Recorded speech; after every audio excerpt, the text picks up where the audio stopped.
আজ যে police BNP Jamaat Islami যেখানে পায় মিছিলে পাইলে সমানে ঠেঙ্গায়, এই পুলিশের আবার আওয়ামী লীগ যেখানে পাবে ক্ষমতায় না থাকলে সেখানেই পিটাবে। গোপালগঞ্জে গতকাল পুলিশের এই হাদিয়ার মাধ্যমে, এই পানিশমেন্টের মাধ্যমে আল্লামা দিলওয়ার হোসেন সাঈদী রহমতুল্লাহির কথাটি সত্য হয়ে গেল।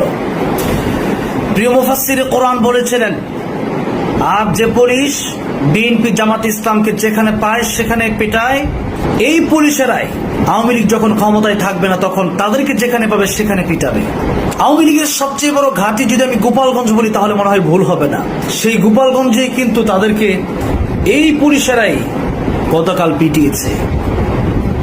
সুতরাং নোংরা দুনিয়াবী রাজনীতি থেকে আমাদের বের হয়ে আসতে হবে। আল্লাহর কোরআনের রাজনীতি আমাদের করতে হবে, আল্লাহর দ্বীনের জন্য আমাদের লড়তে হবে।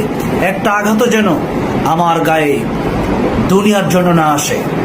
আল্লাহর কোরআনের জন্য আঘাত আসলে আসুক, রক্ত দেব, জীবন দেব, আল্লাহর জন্যই দেব, কারণ আমি মুসলিম।